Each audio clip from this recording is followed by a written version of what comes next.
CBI में मेरी questioning हो रही थी। हम्म, तो मैंने कहा भाई देखो, जितने केस मेरे ऊपर बनाए हैं, हम्म, जितनी मेहनत मेरे ऊपर कर रहे हो, इतनी दाऊद इब्राहिम पे कर लेते, सरेंडर कर देता हूँ। तो मेरे को 21 जुलाई को टिकट मिला था हम्म, और 24 जुलाई को मैं तिहाड़ जेल में था। क्यों? आम आदमी पार्टी से इलेक्शन लड़ने की जुर्म था ना। उसके 2 दिन बाद मेरे ऊपर फिजिकल असॉल्ट हुआ। मैं घर आया, पूछा क्या चोट लगी, कैसे लगी। हम्म, अब बताया मैंने कि भाई ऐसे ऐसे मेरे ऊपर असॉल्ट हुआ है। हम्म, अब उल्टा हो गया। अब मेरी वाइफ अड़ गई, कहती अब तो चाहे कोई गोली भी मार देना तब भी पीछे नहीं हटेगी। तो मैंने कसम खाई थी कि मैंने जो जूते पहने हुए थे ना, कि इनको तब बदलूंगा जब मैं हरा दूंगा सामने वाले को। क्या बात।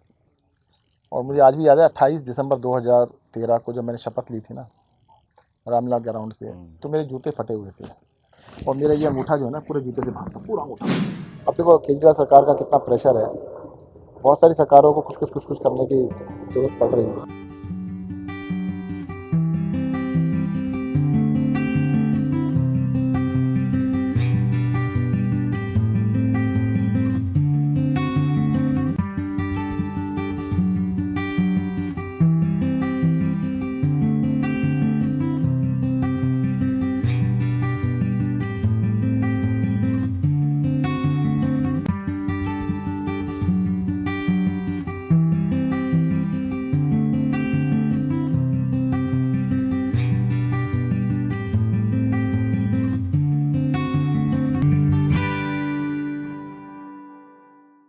बहुत शुक्रिया जैन साहब, आपने समय निकाला।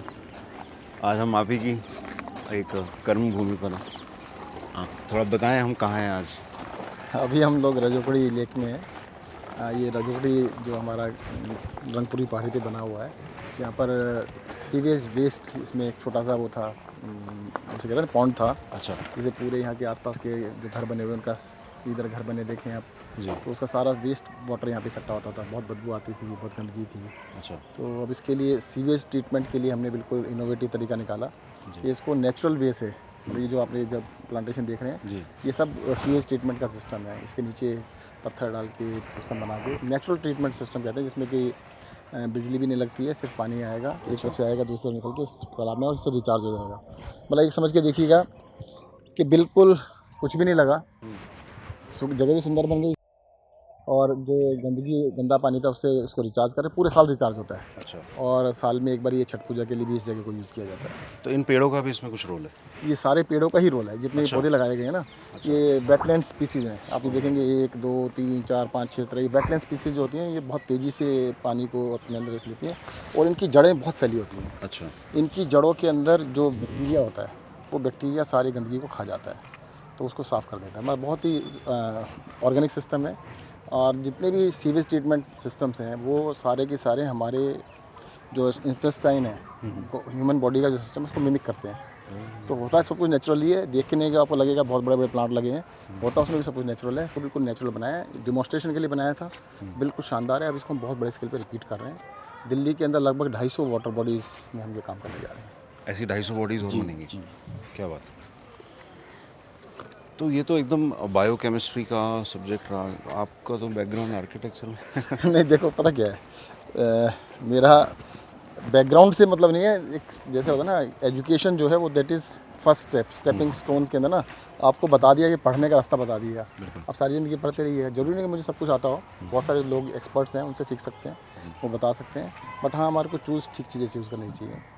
अब जैसे वो था कि भी अगर इसके अंदर मैं यहाँ पे एस बनाने जाते, बहुत पैसा खर्च होता, फिर उसकी मेंटेनेंस के लिए बहुत सारे लोग लगाने पड़ते हैं। मतलब बहुत मुश्किल काम था ना। बट इस तरह के एक्सपेरिमेंट जगह जगह हुए हैं, दुनिया में भी हुए हैं, देश में भी हुए हैं, बहुत जगह हुए हैं। पर हमने दिल्ली में ये करके देखा पहली बारी, और ये पूरी तरह सफल रहा। अब सफल रहा तो इसको रिपीट करें।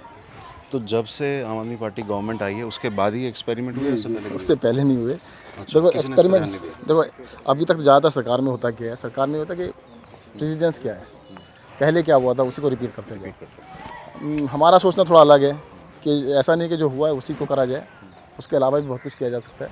और बहुत सारे एग्जांपल्स हैं जो कि अच्छी चीज़ें हैं। आप सर्च करेंगे तो आपको नेचुरल वेटलैंड्स के नाम से बहुत सारी चीज़ें मिल जाएंगी, उसी को हमने बनाया है। तो दिल्ली में यमुना क्लीनिंग के ऊपर सरकार बहुत एग्रेसिवली काम कर रही है। इन वेटलैंड्स का उसके साथ कोई ताना बाना? बिल्कुल, आप इसके अंदर देखिएगा फ्लोटिंग प्लांटेशन आपको दिखाई देगी। जी। अभी ये एक्सपेरिमेंट स्टार्ट किया है यहाँ पर। अभी तक फ्लोटिंग प्लांटेशन नहीं थी। जो यमुना के लिए हम फ्लोटिंग प्लांटेशन कर रहे हैं, जो ड्रेन्स है उसमें फ्लोटिंग प्लांटेशन होगी, फ्लोटिंग एरेटर्स होंगे और वियर्स लगाए जाएंगे। अब उसको भी यहाँ पे हम ट्राई करके देखेंगे। उसको हम पहले ट्रायल यहाँ पर कर रहे हैं। जितने भी आप फ्लोटिंग ट्रीज देखें, यहाँ पर भी संजय वन में भी हम 2-3 जगह लगाए हैं और उसके बाद स्टार्ट कर रहे हैं, उसको किया जाएगा। यमुना क्लीनिंग के लिए देखो, अभी तक सभी के थे कि बड़े बड़े प्रोजेक्ट्स होने चाहिए, बड़े बड़े प्रोजेक्ट्स, 20,000 करोड़ का प्रोजेक्ट और 20 साल लगेंगे। ना तो हमारे पास 20 साल हैं, ना 20,000 करोड़ रुपए हैं। तो करना तो है, तो करना है तो फिर इनोवेटिव तरीके से करेंगे। तो यमुना क्लीन करने के लिए हमने देखो कहा था इस टर्म में कर देंगे। 1.5 साल चला गया, 3.5 साल बचे हैं। अभी भी 3.5 साल के अंदर हम करके दिखाएंगे। I am very much confident. क्या बात है। तो कह सकते हैं कि यमुना क्लीनिंग देश का पहला ऐसा एक एग्जाम्पल होगा जहाँ पर नेचुरल तरीके के साथ, साइंटिफिक एक्सपेरिमेंट्स के साथ, साइंटिफिक तरीके को इम्प्लीमेंट करते हुए यमुना की सफाई होगी। बिल्कुल, दोनों को। अभी हो क्या रहा है कि देखो, साइलोज में सब लोग काम कर रहे हैं। एक मान लो हाईटेक कंपनीज हैं, वो बिल्कुल एक साइलो में काम कर रही हैं। एक नेचुरल सिस्टम पे काम कर रहे हैं, वो बिल्कुल एक तरीके से काम कर रही हैं। क्योंकि मैं इन सिस्टम से बाहर था, मैं बिल्कुल अलग था।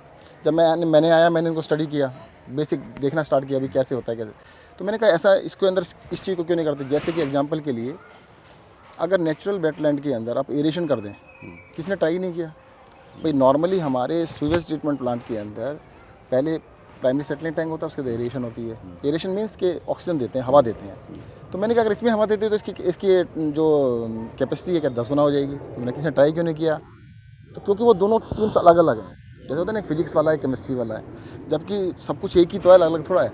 तो फिजिक्स भी वही है, केमिस्ट्री भी वही है, बायोलॉजी भी वही है, सब कुछ एक है। तो उनको बस कंबाइन करने की ज़रूरत है। बहुत कुछ ज्ञान दुनिया के अंदर है, उसको इनोवेटिव तरीके से यूज़ करने की ज़रूरत है। तो दिल्ली सरकार में इतने सारे मंत्रालय हैं, उनमें पानी एक बड़ा मंत्रालय है। पानी पे हम देख रहे हैं सरकार बहुत एग्रेसिवली काम कर रही है। हेल्थ पे सरकार ने बहुत एग्रेसिवली काम किया है। और क्या क्या ऐसी चीज़ें हैं जो आपके दिल के बहुत करीब। तो सबसे पहले तो मैं बताऊँ, 2 चीज़ें हैं। इस टर्म के अंदर यमुना नदी को क्लीन करना है, और यमुना नदी को क्लीन करने के लिए कई सारी प्री रिक्विजिट कंडीशंस हैं। पहले सारे नाले साफ़ करने पड़ेंगे।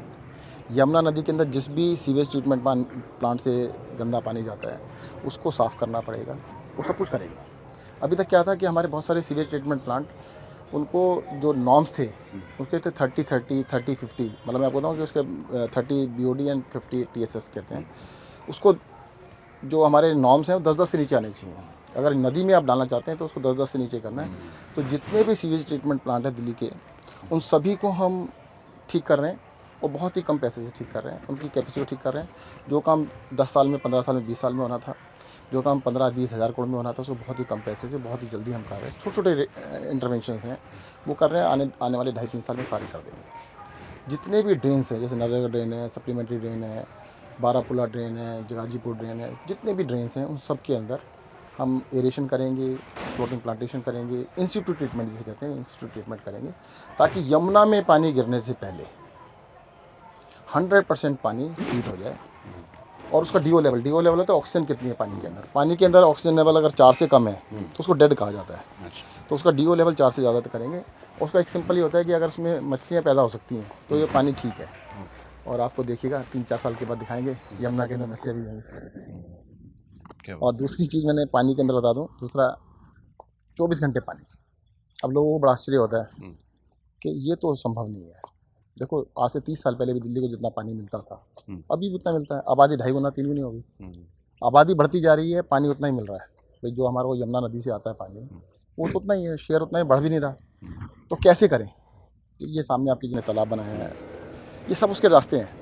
जो पानी हम उठा के इसको ड्रेन में डाल रहे थे, ड्रेन से वो गंदा पानी सब ड्रेन को गंदा करते हुए यमुना तक जा रहा था, फिर समुद्र में जा रहा था। अब हम इसको रिचार्ज कर रहे हैं। ये पानी यहाँ से कहीं नहीं जा रहा, ये पानी सीधा रिचार्ज हो रहा है। ओवर द पीरियड जब रिचार्ज होता रहेगा तो दिल्ली का ग्राउंड लेवल उठेगा। ऐसे ही हमने जैसे पल्ला में अपने एक्सपेरिमेंट देखा होगा, हमने एक्सपेरिमेंट किया कि जो बाढ़ का पानी होता है, बाढ़ के पानी को हमने बहुत बड़े बड़े वो बनाए, गड्ढे बनाए, उसमें डाला तो वो नीचे ज़मीन में चला गया। तो जितने भी हमारे WTPs हैं, उनके पास हम लेक्स बना रहे हैं। उन लेक्स में हम जो गुड क्वालिटी, बहुत बढ़िया पानी होगा, ट्रीटेड वाटर होगा, उसको अंदर हम लेक के अंदर डाल देंगे, वो पर्कुलेट कर जाएगा। वो पूरे साल करेगा, एक दिन नहीं करेगा, पूरे साल करेगा। बाढ़ के टाइम में जो पानी आता है, एक्स्ट्रा पानी आता है, उसको हम यमुना के फ्रंट के पास बड़े बड़े गड्ढे बना के उसके अंदर करेंगे। तो क्या होगा, सस्टेनेबल तरीके से जो पानी कभी ख़त्म ना हो उसको बार बार यूज। एक आपको फार्मूला बता देता हूँ। जितना पानी हम यूज़ करते हैं घरों में या किसी में भी, उसका 80% पानी माना जाता है, थंब रूल है ये, कि 80% वाटर जो है वो वापस सीवेज में आ जाता है। अब उस 80% को अगर ट्रीट करके रिचार्ज कर दिया जाए और उसका फिर से 80 निकाल लिया जाए, या अगर 70 भी निकाल लिया जाए, तो 50% वाटर, 50% पानी तो आपको मिल गया। अगर दिल्ली में हम 4000 mld water per day supply करते हैं, तो उसमें से 2000 वापस निकाल सकते हैं। तो थ्योरी में बहुत आसान है, मैं बहुत सिंपल तरीके से समझाया, पर करने के लिए काफ़ी कुछ करना पड़ेगा, पर हम करेंगे। पर समझाना इसलिए आसान ज़रूरी है कि ये ना लगे कि हो ही नहीं सकता है, होगा। और मुझे लगता है ये जो सॉल्यूशंस है ना, ये सॉल्यूशंस दिल्ली के लिए नहीं होंगे, ये दुनिया के लिए सॉल्यूशंस होंगे, सस्टेनेबिलिटी के लिए सॉल्यूशंस होंगे। ज़्यादातर लोग क्या कर रहे हैं कि जैसे बारिश आती है, सबसे पहला काम क्या होता है कि बारिश के पानी को 2 मिनट के अंदर नाले में जाना चाहिए, 2 मिनट के अंदर यमुना नदी में, और उसके बाद समुद्र में जाना चाहिए। जल्दी से जल्दी समुद्र में चला जाए। मतलब वो उस तरह से हुआ कि आपको साल में एक बार तनख्वाह मिलने लगे, और सारी की सारी तनख्वाह मिली, मान लो आपको इकट्ठे 2-3 लाख रुपए मिल गए, 4 लाख मिल गए, 5 लाख में, कहते आप इसको फटाफट खर्च कर दो, हफ्ते 10 दिन में खर्च करके ख़त्म करो, फिर सारे दिन में, सारे साल मांग करो। भाई दिल्ली को जो बारिश का पानी मिला उसको संजोना है। इसी तरह से जो आपने पानी एक बार यूज़ कर लिया, उसको बार बार यूज़ करो, बार बार यूज़ करो। पानी एक ऐसी चीज़ है, पानी क्या है, पानी है H2O प्योर फॉर्म में अगर बात करें, तो पानी को आप कितना भी अच्छा पानी उसको उतना ही गंदा कर सकते हो, और कितना भी गंदा पानी उसको उतना अच्छा बना सकते हो। प्रोसेस की बात है, जो आपने बचपन में पढ़ा होगा, 8th क्लास के अंदर पढ़ा था, water cycle. Water cycle is so simple, बिल्कुल सिंपल सा है कि समुद्र में सारा पानी पहुंच जाता है, वहाँ से पानी भाप बन के उड़ता है। अब वो 2 तरीके से ज़मीन में वापस आता है, बारिश के रूप में या बर्फ़ के रूप में। बारिश के रूप में आया, ज़मीन पे पड़ेगा, फिर नदियों से होते हैं, फिर समुद्र में पहुंच जाता है। बर्फ़ में पड़ा, पिघल के फिर नदियों में आता है, नदियों से फिर समुद्र में पहुंच जाता है। तो जो ये पूरा साइकिल है, वाटर साइकिल को शॉर्ट सर्किट मार रहे हैं। शॉर्ट सर्किट क्या है कि जो पानी एक बार आ गया ना, उसको समुद्र में जल्दी मत भेजो, उसको कई बार यूज़ करते रहो, कई बार यूज़ करते रहो। भगवान ने बारिश से पानी दे दिया, तो उसको जल्दी क्या उसको वापस भेज देंगे, उसको यूज़ करो, रीयूज़ करो, देन रीयूज़ करो। तो जो हम सॉल्यूशंस ला रहे हैं, और मैं कहूँगा कि वी आर लक्की के भी जो आइडियाज़ हैं उनको इम्प्लीमेंट करने का मौका मिला है, और ये देश के लिए भी दुनिया के लिए भी एग्जांपल्स होंगे। हुआ क्या है कि कई लोगों ने, बहुत सारे लोगों ने छोटे छोटे एक्सपेरिमेंट किए हुए हैं, पर वो बहुत छोटे स्केल पे हैं। कभी भी सिटी स्केल पे किसी ने इम्प्लीमेंट करने की कोशिश नहीं की। दिल्ली पहला सिटी है जिसमें हम करने जा रहे हैं। उसका कारण भी बताया था। उसका कारण ये है कि भाई हमने कह दिया कि 24 घंटे पानी देंगे, हमने कह दिया यमुना साफ़ करेंगे। अब कह दिया तो अब करने के लिए तो फिर सब कुछ करना पड़ेगा ना, पानी तो कहाँ से लाएंगे। एक्स्ट्रा वाटर लाना बहुत मुश्किल काम है। हम चाहें कि दिल्ली के अंदर जितना पानी है उससे दुगना पानी और ले आएँ। क्या बात है। सो थमेटिक नॉलेज प्लस एक्सपेरिमेंट करने का जज्बा प्लस सब्जेक्ट की डीप नॉलेज, साफ नीयत और ऑनेस्टी, ये सारी चीज़ें मिली हैं तो दिल्ली में एक्सपेरिमेंट सक्सेसफुल। हाँ, सारी चाहिए साथ में। और सबसे बड़ी बात ये है, जज्बा चाहिए, आपको लगना चाहिए कि भाई काम करना है। और सबसे बड़ा मैं तो मानता हूँ, जो सबसे मुश्किल काम होना, सबसे पहले उसे पकड़ लो। जो लगता है ये हो नहीं सकता ना, हमने दिल्ली में पिछली बार ही कहा था कि बिजली 24 घंटे कर देंगे। लोग हंसे थे, अरे यार मजाक कर रहे हैं ना, केजरीवाल जी भी ऐसे कहते रहते हैं, इनके मंत्री भी यही कहते रहते हैं, कर देंगे। कर दिया ना। दिल्ली में इन्वर्टर गायब हो गए, जनरेटर गायब हो गए, दिल्ली में 24 घंटे बिजली आने लगी। इस बार हम कह रहे हैं दिल्ली में 24 घंटे पानी देंगे। सब हंस रहे हैं, सब मजाक बना रहे हैं, कहते हैं नहीं नहीं मजाक कर रहे हैं, 24 घंटे पानी आ सकता है क्या, 2 घंटे तो आता नहीं है। कई जगह ऐसा कहते हैं 2 घंटे तो आता नहीं है, 24 घंटे कहाँ से लेके आएंगे, पॉसिबल ही नहीं है। तो हमें भी मज़ा आता है। हमने कहा कोई बात नहीं, कम से कम लोगों को लग तो रहा है कि असंभव काम है, असंभव को संभव करके दिखाएंगे, तभी तो कुछ बात है। देखो मैं तो अपना बता सकता हूँ, मेरी ज़िंदगी में ना हर चीज़ पे, जब तक लोग शुरू में हंसे ना, मुझे मज़ा नहीं आता। कि जब तक उसका मजाक ना बनाए, कहते अरे पागल हो गया कि अच्छा। मुझे वैसे भी कहते रहते हैं हमेशा, मेरा नाम पता होगा सबको, मेरा नाम रखा हुआ है आइडिया मंत्री। सब मजाक में कहते हैं आइडिया मंत्री हैं। हाँ आइडिया होते हैं, कई उल्टे सीधे होते हैं, पर उल्टे और सीधे दोनों होते हैं ना। तो उल्टा भी होता है, सीधा भी होता है। तो मैं कहता हूँ 4 उल्टे, एक सीधा भी पड़ गया, एक सीधा हो पक्का सब कुछ कर देगा। और मैं ज़िंदगी में फेल होने से नहीं डरता। ज़्यादातर लोग इसलिए कुछ नहीं कर पाते हैं, कहते फेल हो गए तो क्या होगा, नहीं हुआ तो क्या होगा, इसलिए कमिटी मत करो। भाई जैसे मैं एक एग्जांपल दूं आपको कमिटमेंट के बारे में, हमने कहा भी हम 1000 मोहल्ला क्लिनिक बनाएंगे, आसान तरीका क्या था, कह देते 100 बनाएंगे, 100 तो हमने पहले साल में बना दिए थे, 100 बन जाते, सारी दुनिया में गाते, सारे अवार्ड लेते रहते कि ये हमने 100 बना दिए। पर 100 का हमारे लिए तो फ़ायदा था, जनता के लिए इम्पैक्ट जो आने वाला है, जो आइडिया है कि भाई 10,000 की आबादी पे एक मोहल्ला क्लिनिक बने, वो तो नहीं होता। तो हमने 1,000 का टारगेट रखा, 500 तो बन गए ना। अब लोग कहते हैं 1,000 कहे थे 500 बने, मैंने कोई बात नहीं, 1,000 भी बना के दिखाएंगे। अगर हम 100 का टारगेट लेते तो कोई फ़ायदा नहीं था। और मैं तो कई बार कहता हूँ हमारे जितने भी आइडियाज़ हैं लोग कॉपी कर लें, कोई कॉपीराइट तो कराया नहीं हमने, कोई पेटेंट नहीं कराया। कई सारी चीज़ें लोग कहते हैं सर पेटेंट करा लो, बड़ा तगड़ा आइडिया है। मैंने कहा पेटेंट कराने नहीं आया, अगर पेटेंट कराना होता तो मैं पॉलिटिक्स में नहीं आता, मैं अपना काम कर रहा था वहाँ पेटेंट करा लेता। ये पेटेंट कराने की ज़रूरत नहीं। मैं तो कहूँगा लोग इसको कॉपी करें, शेयर करें, हमसे जो पूछना है हमसे पूछें, हम वाइडली देने को तैयार है सब कुछ। एक छोटी सी चीज़ बताता हूँ आपको, रोड एक्सीडेंट विक्टिम की स्कीम लेके आए हम लोग, 4 साल हो गए कि दिल्ली की सड़कों के ऊपर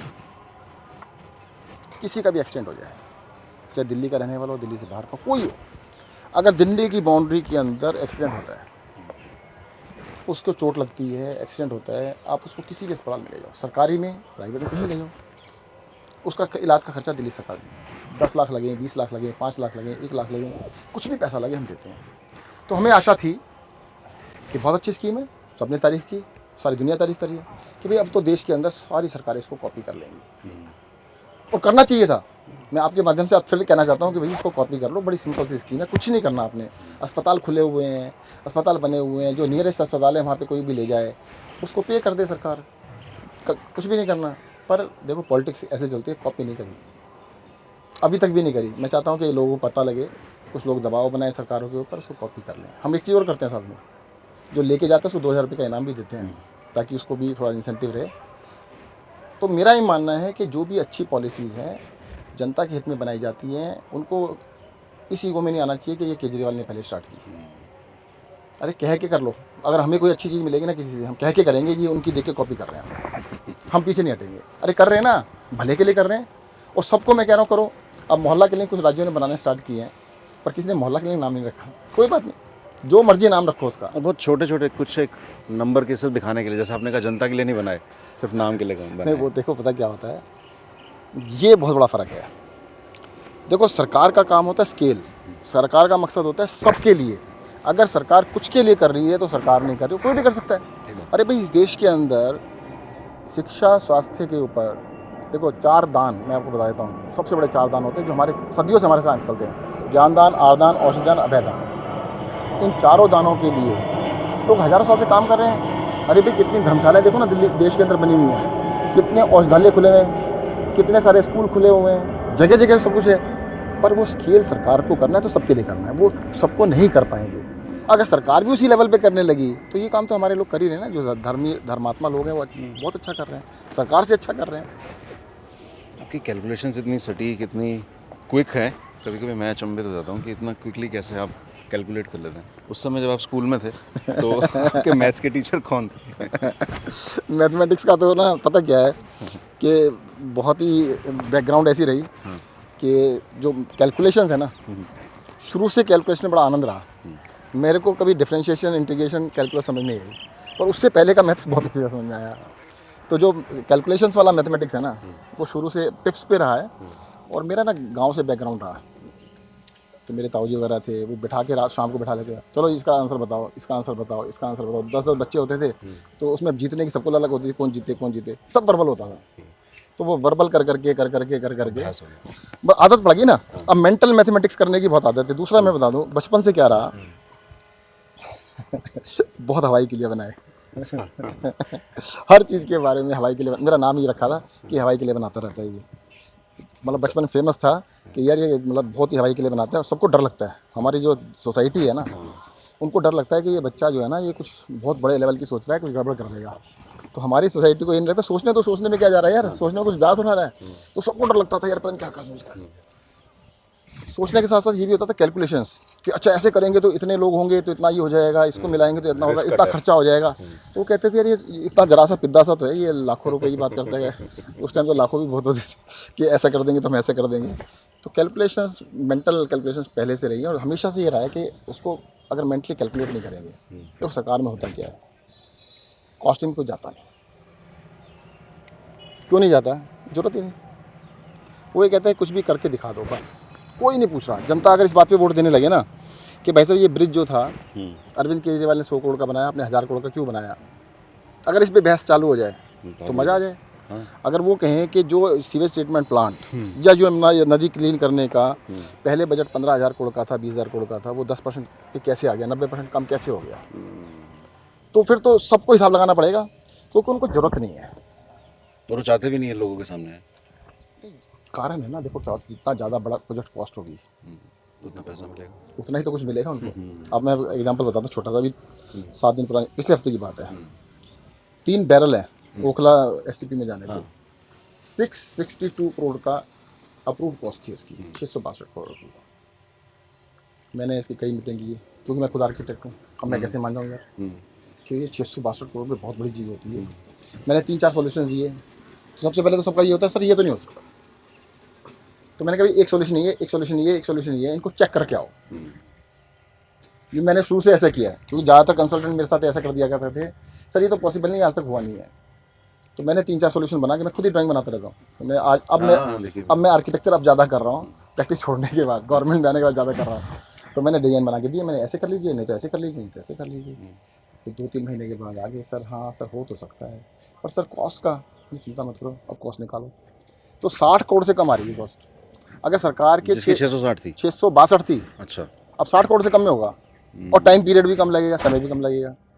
तो मुझे लगता है कि हमारे को इस तरफ ध्यान देने की जरूरत है कि आउटपुट क्या है और कॉस्ट क्या है। आउटपुट और कॉस्ट की तरफ किसी का ध्यान नहीं है, ध्यान ये है कि कितना खर्च किया। लोग क्या बताते हैं अपने वोट कार्ड में, मैंने जी 1000 करोड़ रुपये ब्रिज बनाने पे लगाए, हम कहते हैं हमने ब्रिज बनाया। वो कहते हैं कि हमने प्राइमरी हेल्थ केयर के ऊपर 5000 करोड़ खर्च किए, हमने कहा 500 मोहल्ला क्लिनिक बनाए, और उसके अंदर हमने 50,000 लोगों को रोज़ देखा। तो इम्पॉर्टेंट ये है कि लोगों को सर्विस क्या मिली, उससे फ़ायदा क्या हुआ क्या है कि पॉलिटिक्स को ना बिल्कुल अलग, जैसे होता है ना अलग अलग कैरियर थे, एक डॉक्टर बन गए, एक इंजीनियर बन गए, एक सिपाही बन गए, एक फौजी बन गए, अलग अलग बन गए, ऐसे पॉलिटिशियन भी बन गए। जो पब्लिक सर्विस थी ना, पब्लिक सर्विस तो गई खत्म हो गई। कहते जो सबसे नालायक, जो सबसे उद्दंड, जो गुंडा बदमाश, कहते वो नेता बन जाए। जो पढ़ा लिखा, जो होशियार है, तो डॉक्टर बन जाए, कोई इंजीनियर बन जाए, कोई आर्किटेक्ट बन जाए, कोई कुछ बन जाए, सीए बन जाए, बन सके वो नेता बन जाए। तो सबसे बड़ा उन्होंने फील्ड खाली छोड़ दिया हमारी जनता ने कि भाई तुम नेता बन जाओ और तुम जनता को तंग करो, पीटो। और दूसरा क्या हमारे लिए क्या हुआ है कि हम लोग कहते हैं राजनीति से दूर रहना चाहते हैं।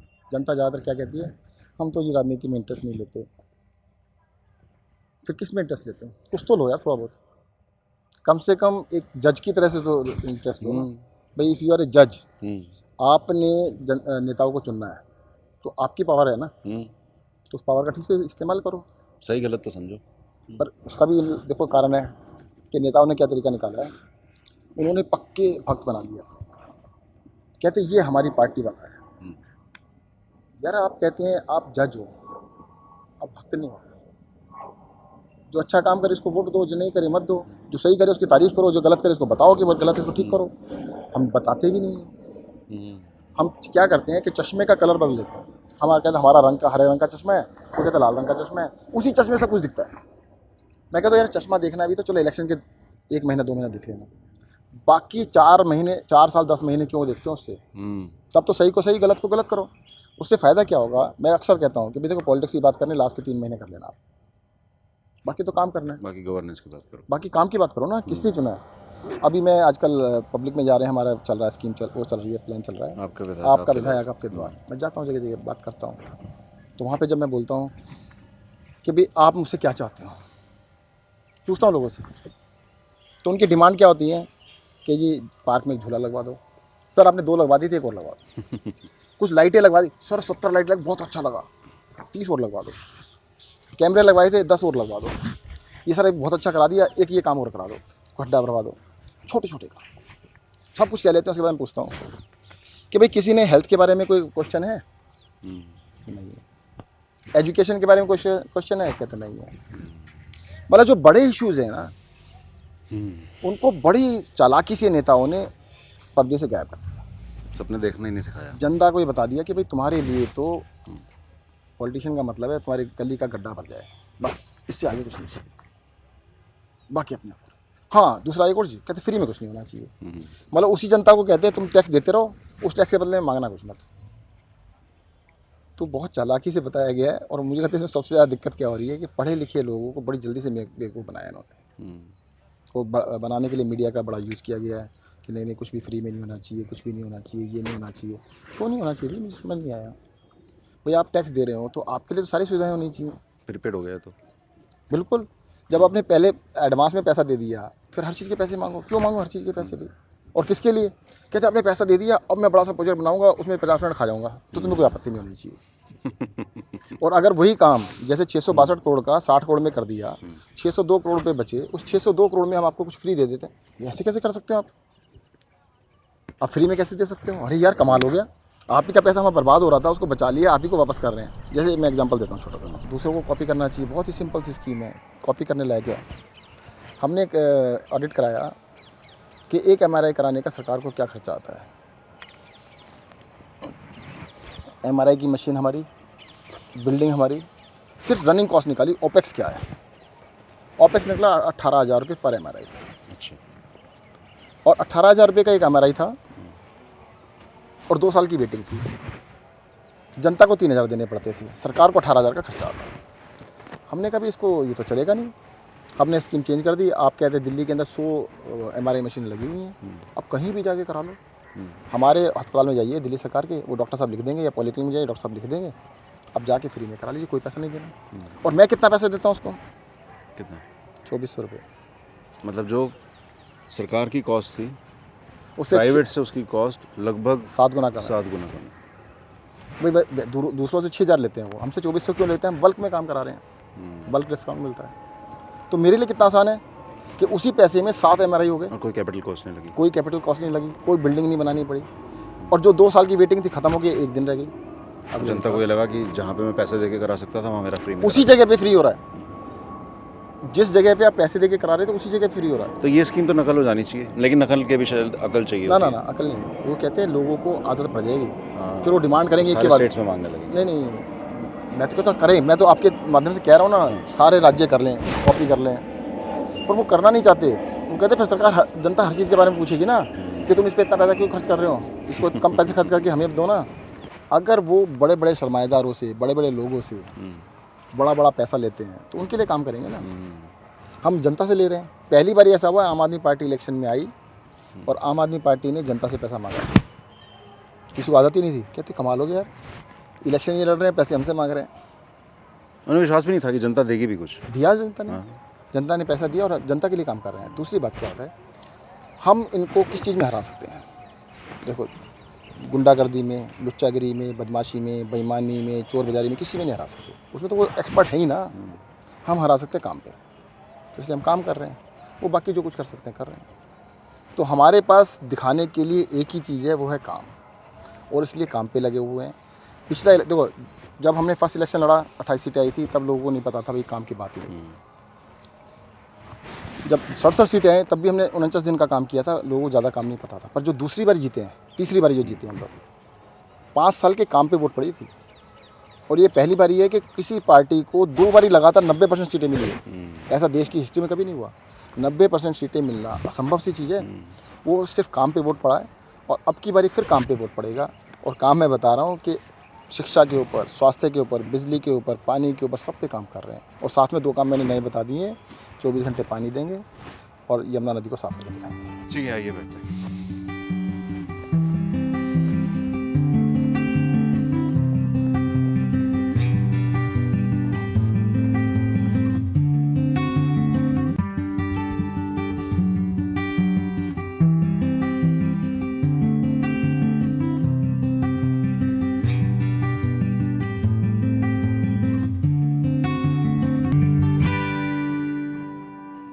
मेरे लिए भी एक नया अनुभव है कि कैसे हम एक वेटलैंड में शूट कर रहे हैं, जो एक्चुअली सीवेज ट्रीटमेंट प्लांट है, जैसा आपने बताया।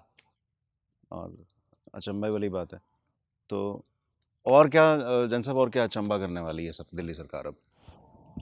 कुछ 2-3 एक्सपेरिमेंट्स बताएं जो आप बता सकते हैं। मैं जानता हूँ कि सब नहीं बताया जा एक्सपेरिमेंट बहुत सकता। सारे हो रहे हैं। जैसे मैंने आपको कहा ना 24 घंटे पानी देंगे, अब 24 घंटे पानी देने के लिए क्या होता है, हमने कहा कि पानी को रिचार्ज कर देंगे। अब रिचार्ज तो कर दिया, उसको निकालना एक बहुत बड़ा चैलेंज है। अगर हम बोरवेल से निकालते हैं, छोटे छोटे बोरवेल लगा के निकालते हैं ना, तो कितने बोरवेल लगाएंगे। बस पानी रिचार्ज हो गया, अब उसको निकालना भी तो है भाई। जितना हमने रिचार्ज किया उसका आधा तो निकालेंगे। मेरा मानना है कि जो आपने पानी सप्लाई में दिया उसका 80% आपके पास सीवेज में आया, उस 80% को आपने रिचार्ज किया, 80 में से चलो 50% रिचार्ज किया, उस 50 में से कम आधा, यानी टोटल का 25-30% तो आप निकालोगे भी। तो निकालने के लिए अगर बोरवेल से निकालते हो तो कितने हज़ारों बोरवेल लगाने पड़ेंगे, पॉसिबल नहीं है। तो अभी बहुत इनोवेटिव तरीके के कुछ वेल्स बनाए जा रहे हैं। वो भी वही वाली बात है, एक्सपेरिमेंटेशन है। अभी जो साइट के ऊपर चल रहे हैं 3 वेल ऐसे चल रहे हैं, तीनों बिल्कुल अलग डिजाइन है। तीनों मतलब क्या था कि पीडब्ल्यू भी मेरे पास है, तो वहाँ पे हम वेल्स बनाते हैं फाउंडेशन के लिए। जो बारापुला ब्रिज बन रहा है उसकी फाउंडेशन के लिए मैं साइट पे गया, तो ब्रिज के लिए फाउंडेशन के लिए वेल थे। तो उससे आइडिया आया कि जब फाउंडेशन के लिए वेल बन सकते हैं, तो जो हम सैकड़ों साल पहले वेल बनाते थे, सिंकिंग वेल बनाते थे, सिंकिंग वेल बनाना स्टार्ट किया, बन रहा है। फिर दूसरा आइडिया मिला, जो हमारे पाइल्स होती हैं, जो ज़मीन के अंदर पाइल करते हैं, वो भी फाउंडेशन के लिए होती हैं।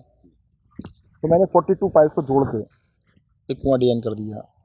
अब सारे इंजीनियर्स हाथ पैर फूल के कहते सर ये क्या कर दिया आपने, ऐसे तो कभी बना नहीं। मैंने ट्राई करो, कहते सर पॉसिबल नहीं है। मैंने देखो, फिर मैंने बना के ड्राइंग वगैरह दी इनको, तो कहते सर हाँ ट्राई करके देखते हैं। थोड़े दिन बाद बड़ा मज़ा आने लगा। उसकी वेल सिंकिंग मतलब जो पाइल थी 42 पाइल्स बन चुकी हैं। अब उसमें से मिट्टी निकालने का काम कल से स्टार्ट हुआ है, वो चल रहा है। तीसरा है डायाफ्राम वॉल होती है, वो भी फाउंडेशन के लिए यूज़ होती है, उससे भी एक वेल बनाया जा रहा है। तो सारे के सारे मुझे लगता है दुनिया में, देश में नहीं मैं कह रहा हूँ, मैं कह सकता हूँ इन आइडियाज़ पे दुनिया में पहली बार ही बन रही सारी चीज़ें। तो 3 अलग अलग चल रहे हैं, उनमें से तीनों को अलग अलग लोकेशन पे अलग अलग तरीके से यूज़ किया। चौथा भी चल रहा है एक और, चौथे में भी हम ट्रायल कर रहे हैं कि जैसे हम बोरवेल करते हैं, बोरवेल का जो पीक लेवल भरते हैं उसके लिए डाया बढ़ा रहे हैं हम लोग। तो कई सारे एक्सपेरिमेंट बहुत सारे साथ साथ चल रहे हैं, ताकि ये हो कि भाई जब तक इनोवेशन नहीं होगी, इनोवेशन को लोग ये समझते हैं कि बिल्कुल सब कुछ ज़मीन से नया स्क्रैच, या इन्वेंशन एंड इनोवेशन दोनों में थोड़ा फ़र्क होता है। इन्वेंशन होती है प्योर साइंस, कि तुमने बिल्कुल नई चीज़ कोई बना दी, जैसे इलेक्ट्रिसिटी इज़ ए इन्वेंशन, पर इलेक्ट्रिसिटी का यूज़ कैसे किया वो दैट इज़ इनोवेशन। तो अब बहुत सारी चीज़ें दुनिया के अंदर हैं। और देखो मुझे तो बहुत सारी चीज़ें बाई प्रोफेशन भी कह सकते हो या सोचने के कह सकते हो कि मेरे को लगता है कि अलग तरीके से क्यों नहीं कर सकते। एग्जाम्पल के लिए मैं आपको बता सकता हूँ, जैसे पेंसिल है, बहुत सिंपल तरीके से समझाना चाहूँगा। एक पेंसिल है, वो क्या करती है, लिखने का काम करती है। अब कहा जाए तो पेंसिल की जगह किस किस चीज़ को आप यूज़ कर सकते हो, जो काम वही करे। पेन का कर सकते हो आप उंगली को लिख सकते हो, उंगली से लिख सकते हो, आप कहते हैं डंडी से लिख सकते हो। आप मतलब अगर सोचने बैठेंगे तो इनोवेटिव तरीके से 100 तरीके से निकाल सकते हो कि वही काम लिखने का आप 100 चीज़ों से अलग अलग तरीके से कर सकते हो। अब दूसरा क्वेश्चन आता है, अब पेंसिल को किस किस यूज़ में ले सकते हो। पेंसिल लिखने के काम ले सकते हो, पेंसिल से आपके अपना बाल करके जूड़े में लगा सकते हो, पेंसिल से आप स्ट्रीट फर्नीचर बना सकते हो, पेंसिल के टाइप में बच्चों के खेलने की जगह बना सकते हो। एक होता है कि चीज़ को डिफरेंटली करना और डिफरेंट तरीके से करना, एक ही चीज़ को अलग अलग तरीक़ों से करना और अलग अलग चीज़ों को एक ही तरीके से करना। तो ये मतलब हमारे को हिम्मत होनी चाहिए। तो मुझे क्या है कि मुझे चीज़ों को दूर से देखने का बहुत मौका मिला है। अब मेरे पास देखो 8 मंत्रालय, अब मैं पीडब्ल्यूडी भी देख रहा हूँ, मैं जल बोर्ड भी देख रहा हूँ, मैं इलेक्ट्रिसिटी भी देख रहा हूँ, तो अलग अलग अलग अलग सबकी एक्सपर्टीज़ है। मेरे को सबको देखने का मौका मिल रहा है, तो मैं किसी भी चीज़ को कहीं भी लगा देता हूँ। मैं आपको एक शेयर करना चाहूँगा, फर्स्ट एक्सपीरियंस जो हुआ मेरा, जब जल मंत्री बना मैं, तो सीवेज ट्रीटमेंट प्लांट देखने गया पहली बारी। तो मेरे दिमाग में पिक्चर थी कि भाई सीवेज ट्रीटमेंट प्लांट जो होगा ना, रिफाइनरी की तरह से बहुत ही top of the state of the art कोई चीज़ होती होगी। रिफाइनरीज की फ़ोटोज़ मैंने देखी थी बहुत, कि भाई ऐसा लगता क्या शानदार होगा। तो मैं दिल्ली गेट पर हमारा सीवेज ट्रीटमेंट प्लांट है, मैं देखने गया, और वो लकीली दिल्ली का best, one of the best sewage treatment plant है, जिसमें कि आउटपुट जो पैरामीटर्स हैं, जो नॉर्म से उससे भी अच्छा देता है। जब मैं गया तो एंटी क्लाइमैक्स था।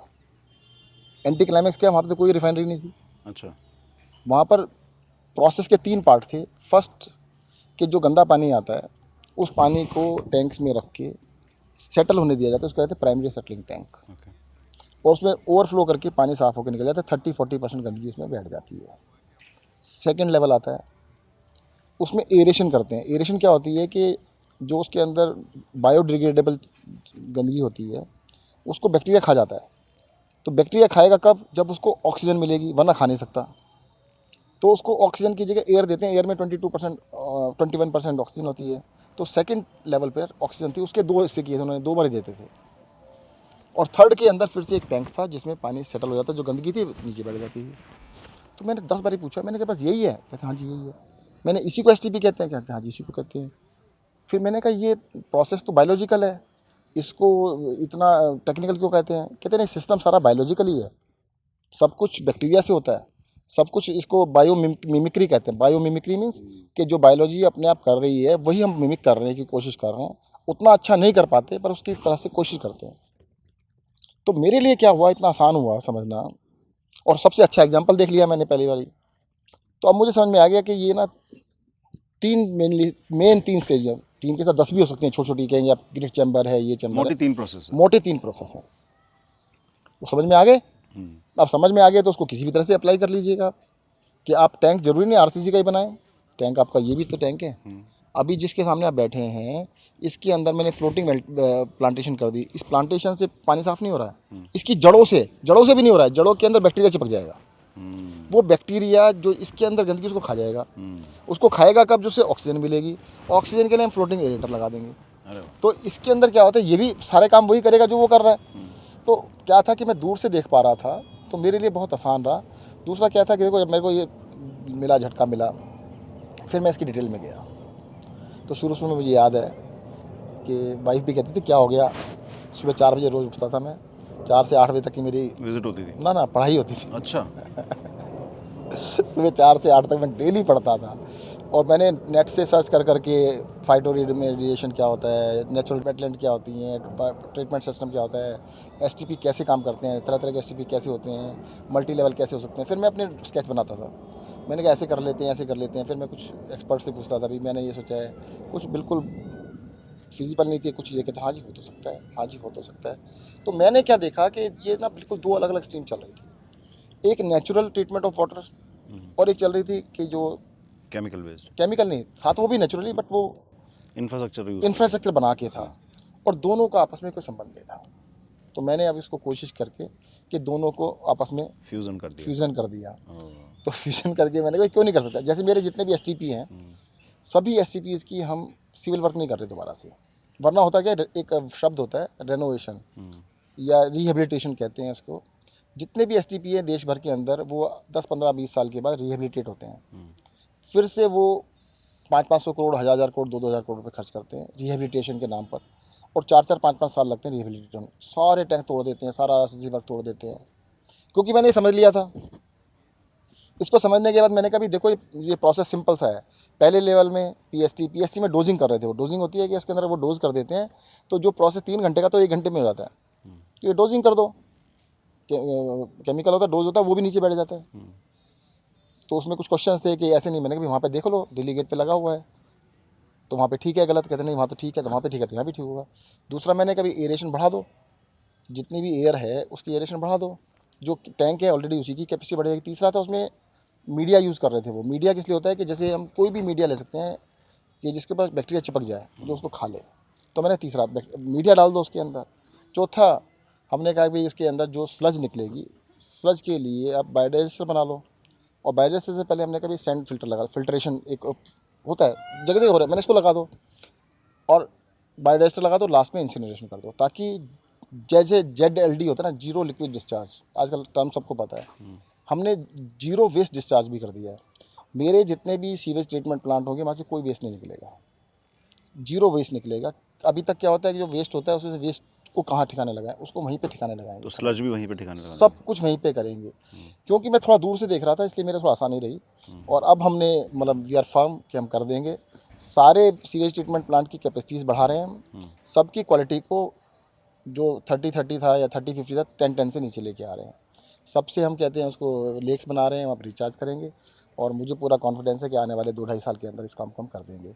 तो क्या होता है कि थोड़ा दूर से देखने की वजह से और थोड़ा इनोवेशन की, कई लोग ये भी सोचते हैं कि भाई मैं तो मंत्री बन गया, मंत्री का काम थोड़ा होता है। मंत्री का काम तो डायरेक्शन देना होता है। 4 बजे उठ के कौन मंत्री पड़ता है? नहीं, डायरेक्शन देने से ही काम होना होता, तो हो चुका होता। सही बात है। कई कई सारे लोग ये भी कहते हैं कि मुझे आज भी याद है, एक बार ना मनीष जी ने मुझे बुलाया, शुरू की बात बताता हूँ। कहते यार घर भी चले जाया करो। हाँ, रात को तो 2-2 बजे तक मीटिंग चला करती थी। हाँ, तो मैंने कहा सर देखो क्या है कि अभी गाड़ी चलानी सीख रहा हूँ मैं। नए नए मंत्री बने हैं, अभी मैं सीख रहा हूँ सब कुछ। जब गाड़ी चलानी सीख जाऊँगा तब पीछे भी बैठ जाऊँगा, कोई बात नहीं। तो अभी सीख रहा हूँ तो एक एक फाइल को पूरी पूरी पढ़नी पड़ती है। तो दरअसल क्या है कि हमने ये समझ लिया, गवर्नेंस को ये मान लिया कि पॉलिटिक्स को ये माना है कि इलेक्शन जीतना, फिर अगले इलेक्शन के लिए तैयारी करना, बस ये मान के चला।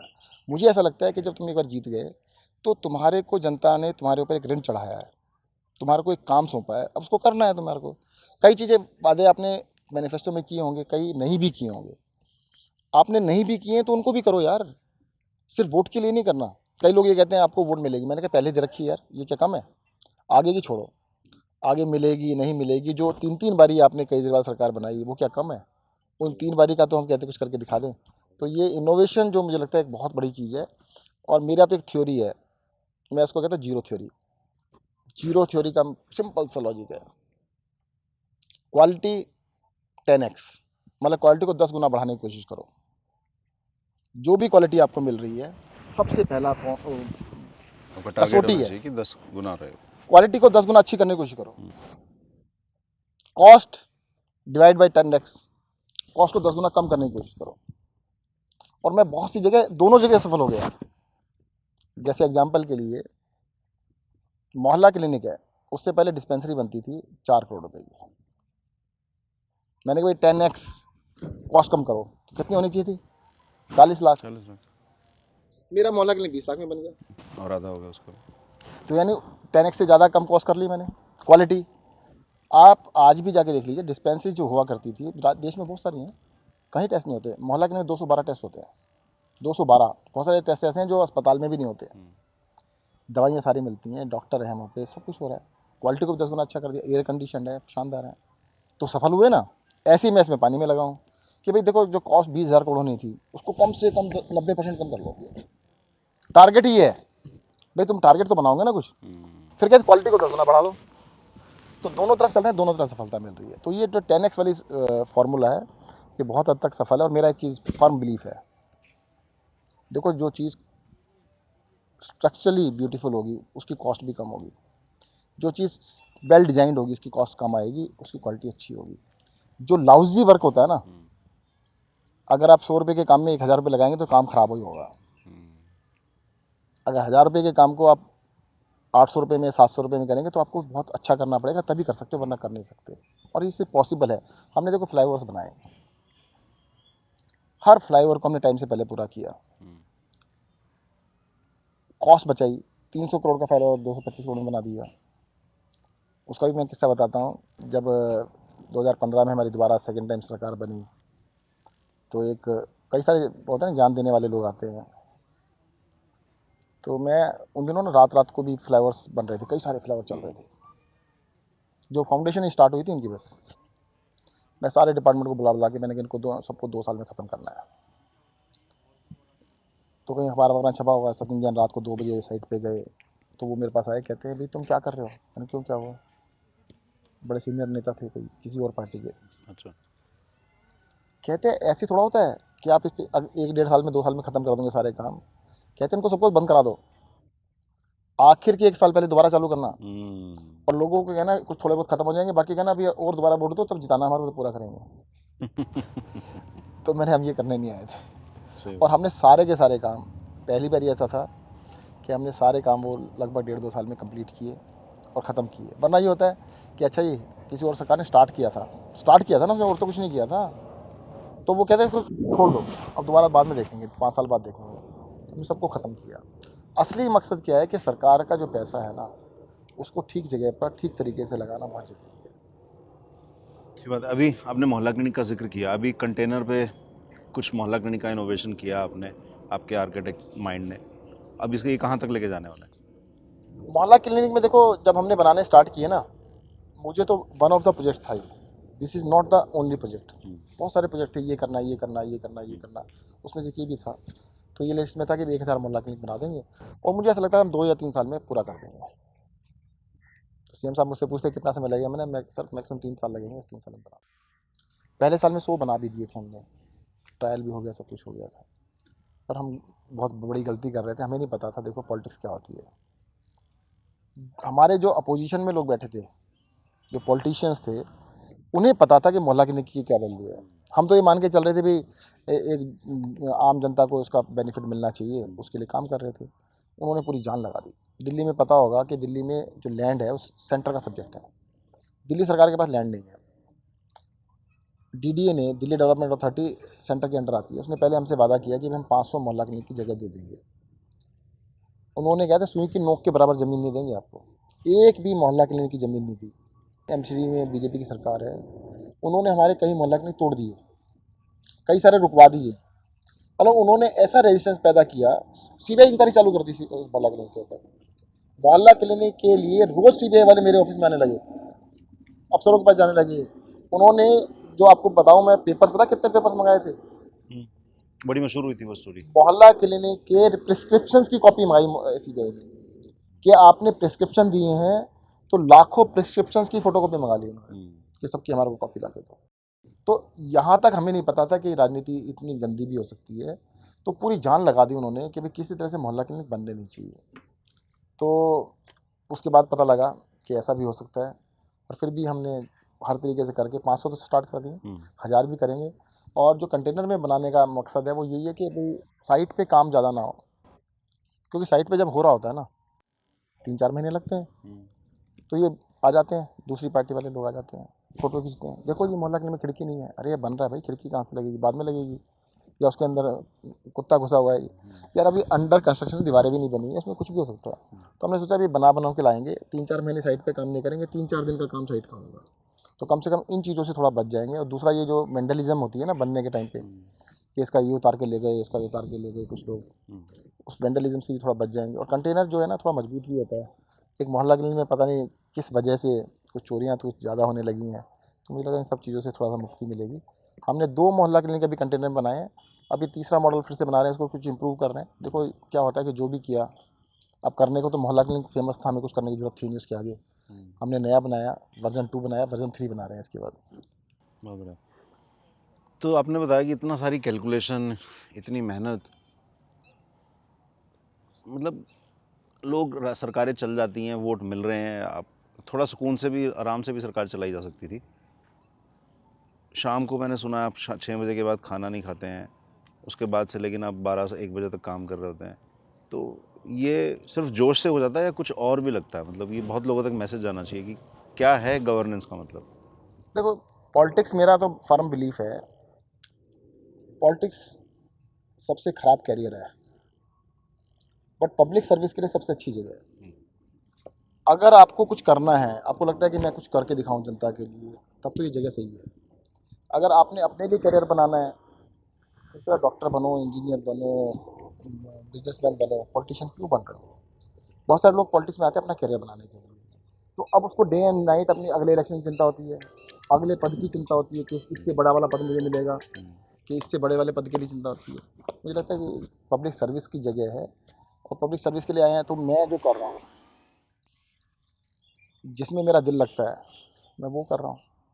मैं आपको एक चीज़ छोटी शेयर करूँ, जब 49 डेज़ की सरकार बनी थी, मैं मंत्री बना, उस टाइम पे भी दिन रात काम किया करती थी। मेरी वाइफ का किसी ने इंटरव्यू लिया, कहते ये आपके हस्बैंड मंत्री बन गए हैं, आपको कैसा लग रहा है? तो उन्होंने एक सेंटेंस बोला था, कहते हैं वो दिन रात काम कर रहे हैं, और मैं कहूँ तो मतलब वो काम के लिए पागल हो गए हैं, बट ही इज़ एंजॉइंग। कहते वो लगता है कि अब उसको सही जगह मिली। ज़िंदगी भर मैं हमेशा से तरह तरह की प्रॉब्लम्स को सॉल्व करने में लगा रहता था, कि इसको सॉल्व कर देंगे, ऐसे कर देंगे, इसको ऐसे सॉल्व कर देंगे। तो मुझे लगता है कि शायद भगवान ने जो कहते हैं निमित्त बनाया है, कि होता है ना भाई, तुम्हारे को एक फनल बना लेते हैं, रास्ता बना लेते हैं, करने वाला तो ऊपर वाला ही है, देखो जो भी करने वाला है ऊपर वाला है। तो उसने हमारे को निमित्त बनाया है कि भाई चलो ये काम इसको माध्यम बना लेते हैं। पर इतनी प्रेशर में सरकार हमारी काम करती है, सीएम साहब इतना अ, मतलब टोज पे रखते हैं सारी चीज़ों को, प्रेशर, उनका टारगेट, उनका फॉलोअप इतना स्ट्रांग है। तो इतना स्ट्रेस के बावजूद सिर्फ 5-6 घंटे की नींद लेके काम करना, इसमें कुछ तो आपके पास ऐसा कुछ मंत्र होगा जो 18 घंटे काम किया जा सकता है जिससे।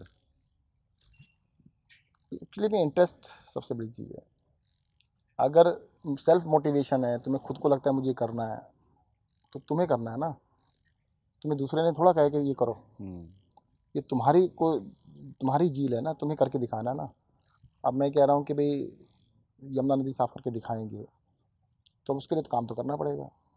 मैं दूसरी तरह से बताता हूँ, अगर माउंट एवरेस्ट पे चढ़ना है, सबसे मुश्किल काम क्या है? डिक्लेयर कर दो। हौसला।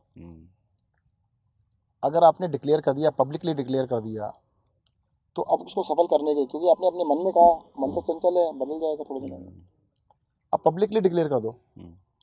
मैंने पब्लिकली डिक्लेयर किया, नहीं पूछते मैं फिर भी बताता हूँ, हर जगह बताता हूँ, हर मंच से बताता हूँ कि ये कर दूंगा। उसका कारण ये है कि भाई पीछे नहीं मुड़ के देख सकते अब तो लोग आगे लेके ही जाएंगे। मैं इसका भी रीज़न है। मैंने एक बार क्या हुआ कि 20-22 साल पहले ना ऐसे चाय कॉफ़ी कोल्ड ड्रिंक छोड़ दी। बिल्कुल। छोड़ी थी 1 साल के लिए। अच्छा। मैं आर्किटेक्ट था, साइटों पे जाता था, तो जो भी जाता था, जैन साहब चाय नहीं पीते, कॉफ़ी भी नहीं पीते, कोल्ड ड्रिंक भी नहीं पीते, ये तो नहीं पियेंगे जी। ज़िंदगी भर के लिए छुड़वा दी उन्होंने। तो अब ये लगता है डिक्लेयर अगर कर दिया तो लोग छोड़ेंगे नहीं, वो करवा ही देंगे। मैंने कहा डिक्लेयर कर दिया यमुना नदी साफ़ करेंगे, तो अब लोग पीछे पड़ जाएंगे कि अब तो करनी पड़ेगी भाई। हमने कहते 24 घंटे पानी देंगे, तो लोग पीछे पड़ जाएंगे ना। प्रेशर चारों तरफ से आएगा ना, करो करो करो करो। क्यों नहीं? तुमने कहा था, हमने थोड़ा कहा था भाई। जनता की डिमांड नहीं थी, जनता एक्सपेक्ट भी नहीं करती कि कोई कर सकता है ये, तो हमने कहा। तो जब डिक्लेयर कर दिया तो, और दूसरा हमारे जो हेडमास्टर हैं वो तो सख्त हैं ही, सबको पता ही है। तो अरविंद केजरीवाल जी तो प्रॉपरली हर चीज़ का लिखित में रिव्यू लेते हैं कि भाई कभी ना कभी हर हफ्ते किसी ना किसी डिपार्टमेंट में चल रहा होता है, तो उनको सारा हिसाब किताब देते हैं कि भाई कैसे कर रहे हैं, क्या कर रहे हैं। तो फैमिली का टाइम तो बहुत कट हो चुका हो। पर जितना होता है क्वालिटी टाइम होता है। दूसरा एक चिंता हूँ, देखो हमारे को है क्या, या तो जनता का काम या फैमिली के साथ। हमेशा या तो घर वालों की निगाहों में या जनता की निगाहों में है, उसके अलावा कुछ नहीं है। डेमोक्रेसी में एक बहुत बड़ा एग्जाम्पल भी सेट कर दिया आपने, लेकिन एक एक्सपेरिमेंट था 2013 में, 2012 में जब पार्टी बनी, 2013 में पहली बार चुनाव लड़ा। आपको लगता है ये एक्सपेरिमेंट बहुत लंबे टाइम तक याद रखा जाएगा? ज़रूर।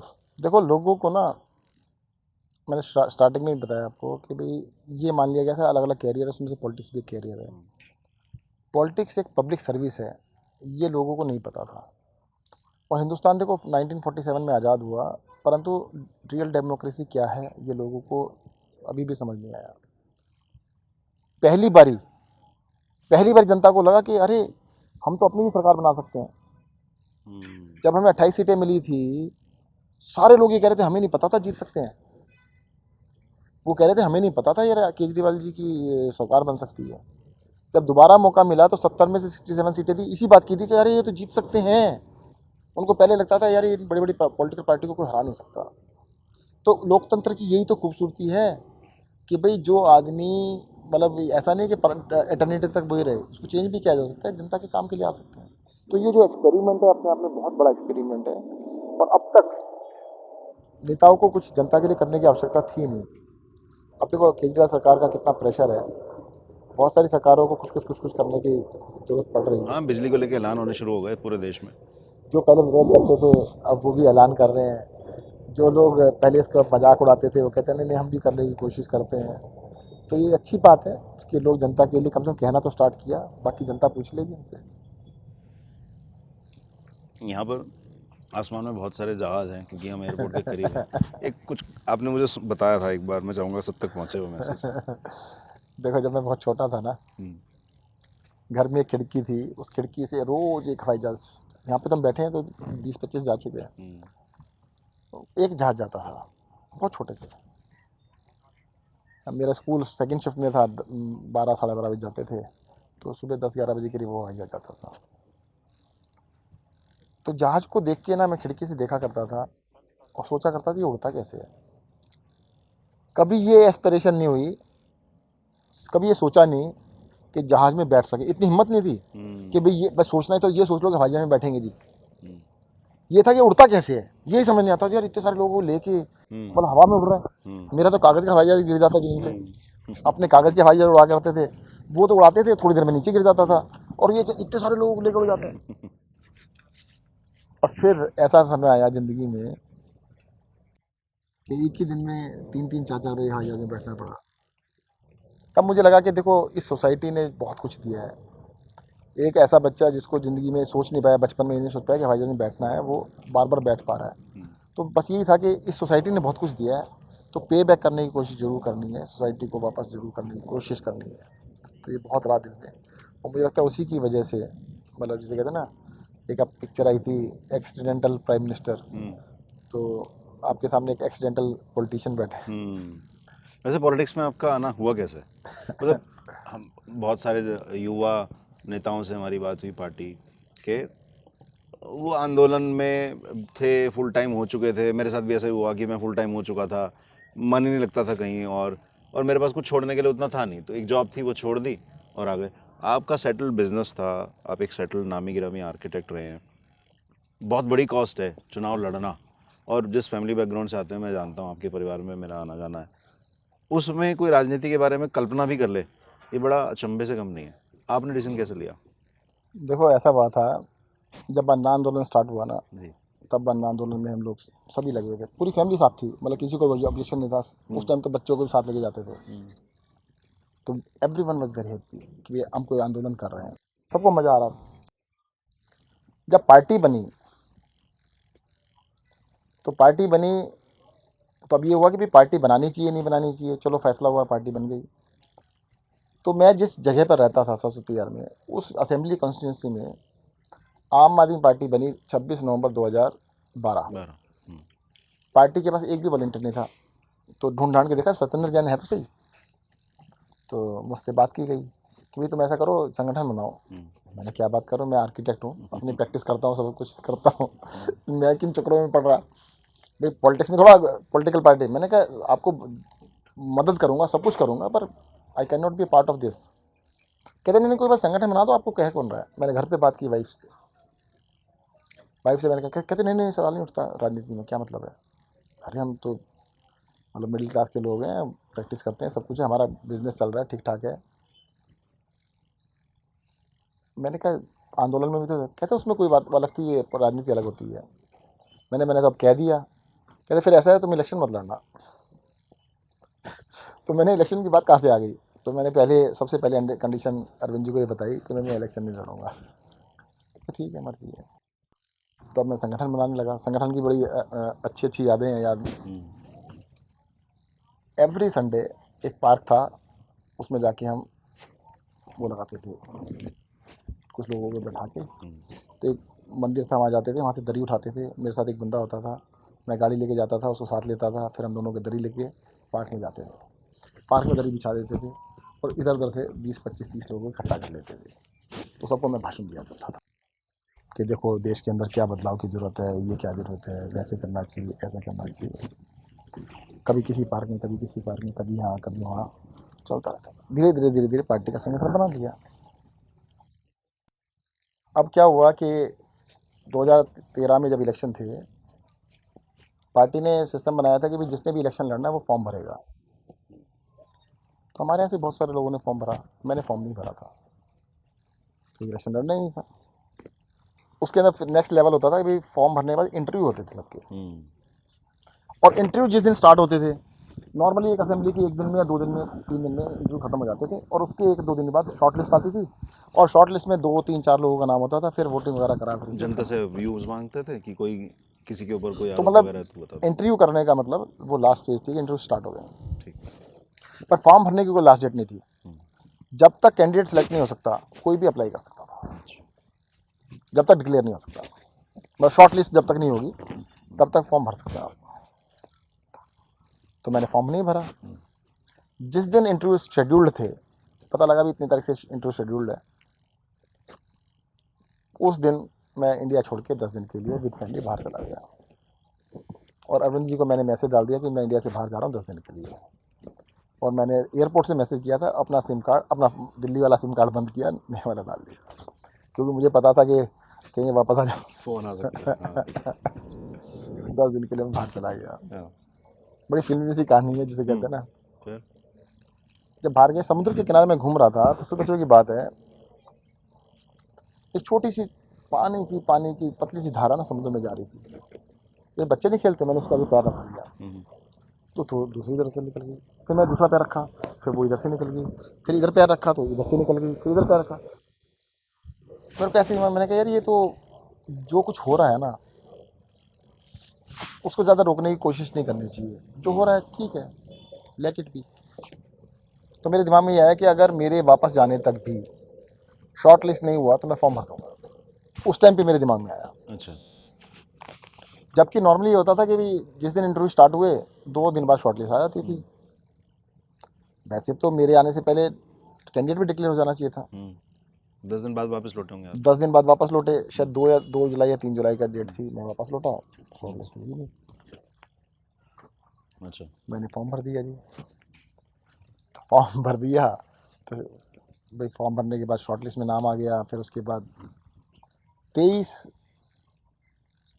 जुलाई 2013 को मेरा टिकट अनाउंस हो गया कि 7 जन को इलेक्शन करवाएंगे।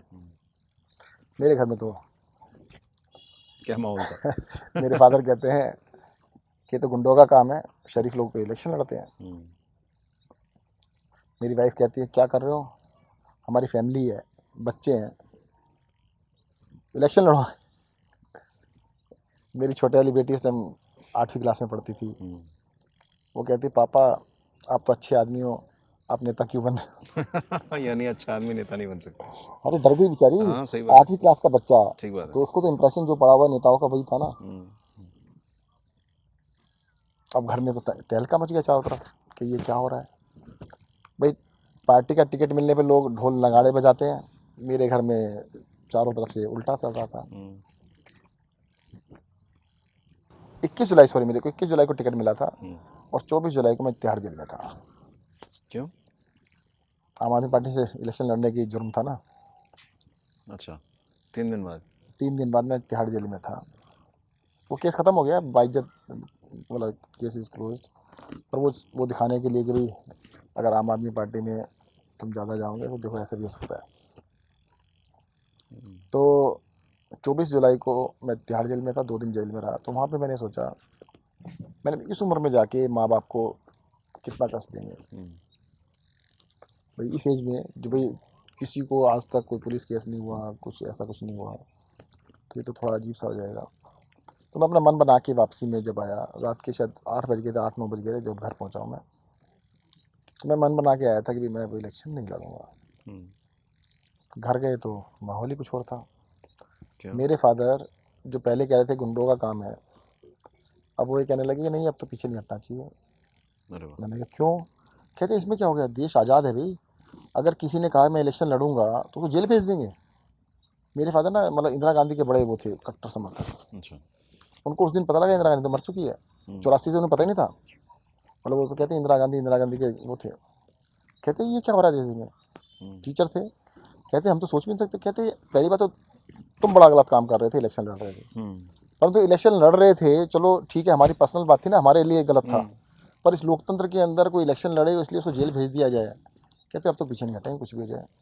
मेरी मदर जो कि मतलब मेरे को लग रहा था कि शायद वो तो रो रो के उनका हालत ख़राब हो गई होगी, वो कहती है बेटा अब तो देखो जिस रास्ते पे पैर बढ़ा लिया ना, अब पीछे हटने वाली कोई बात नहीं है, ये तो अंतराय है, मतलब जिसे कहते हैं विघ्न कहते हैं वो है। कहते हैं इनकी परवाह तो नहीं होती है।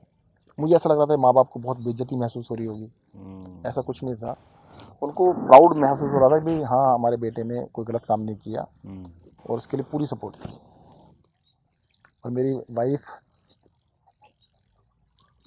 कहती है कि अब तो मन भर गया होगा, अच्छा। अब तो जेल भी हुआ है, मन भर गया होगा।